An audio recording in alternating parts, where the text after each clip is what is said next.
Hello guys, welcome to my YouTube channel time to study and art. इस video में हम BHDC 132 के second block का third unit cover कर रहे हैं और ये बुक का 9th यूनिट है जिसका नाम है रहीमदास का काव्य।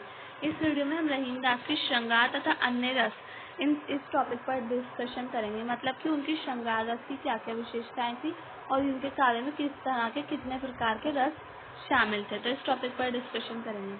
सबसे पहले देख लेते हैं काव्य में श्रृंगार का सरस और सौम्य रूप। इनका जो काव्य था इसमें श्रृंगार का सरस और सौम्य रूप देखने को मिलता है।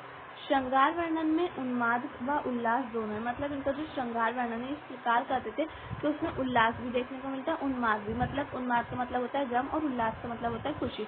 तो मतलब दोनों प्रकार के इन्होंने खुशी और गम इनके श्रृंगार वर्णन में देखने को मिलता है। संयोग व वियोग श्रृंगार, श्रृंगार के दोनों पक्ष इनके काव्य में देखने को मिलते हैं, संयोग व वियोग।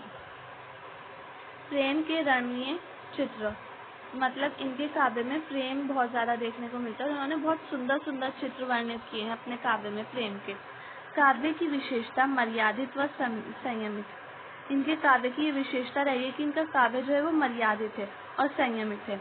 मर्यादा से अधिक इन्होंने कुछ भी नहीं लिखा है अपने काव्य में, मर्यादित काव्य कहलाता है और यही इनकी काव्य की एक विशेषता है, बहुत महत्वपूर्ण विशेषता है। जीवन के अन्य रस, हास रस, व्यंग रस, विनोद रस, ये इस तरह के रस इनके काव्य में देखने को मिलते हैं, जैसे कि हास्य रस, विनोद रस और व्यंग रस। जीवन के हर पक्ष का काव्य में निरूपण। अब इनका जो काव्य है उसमें जीवन का हर पक्ष उजागर हुआ है, हर पक्ष देखने को मिलता है, हर पक्ष का निरूपण किया है इन्होंने अपने काव्य में, चाहे वो जीवन का कोई भी पक्ष हो।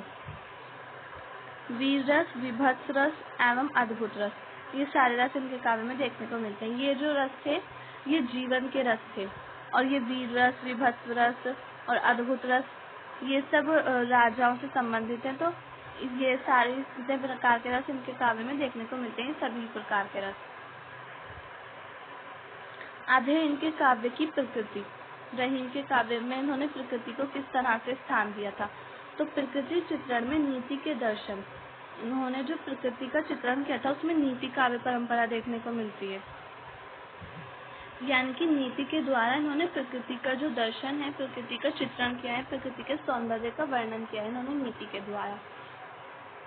रहीम ने प्रकृति को उपदेशात्मक एवं भावोद्दीपक रूप कहा, मतलब ये जो है प्रकृति को उपदेशात्मक और भावोद्दीपक रूप कहते थे कि उपदेशात्मक रूप है प्रकृति, यानी कि ईश्वर ने प्रकृति के द्वारा हमें उपदेश दिया है कि तुम अच्छे काम करो। प्रकृति इतनी सुंदर है कि तुम लोग अच्छे काम करोगे तो तुम्हारे मरने के बाद तुम्हें स्वर्ग मिलेगा, यानी कि प्रकृति से भी कई गुना ज्यादा, बहुत ज्यादा अच्छा स्वर्ग प्राप्त होगा तुम लोगों को। ये चित्र पारंपरिक दृष्टता के साथ मौलिकता के भी दर्शन है, मतलब इन्होंने जो प्रकृति का चित्रण किया उसमें परंपरागत दृष्टता तो है ही, उसके साथ साथ मौलिकता भी देखने को मिलते हैं इनके काव्य में। अब इन्होंने प्रकृति में किस किस उपकरण का वर्णन किया है, किस किस तरीके से किन किन चीजों के बारे में बताया है।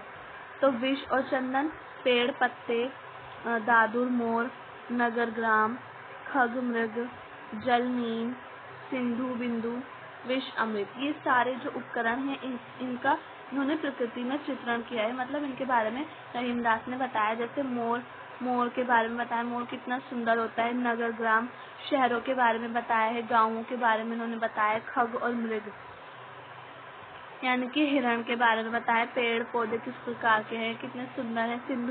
सिंधु नदी के बारे में बताया है।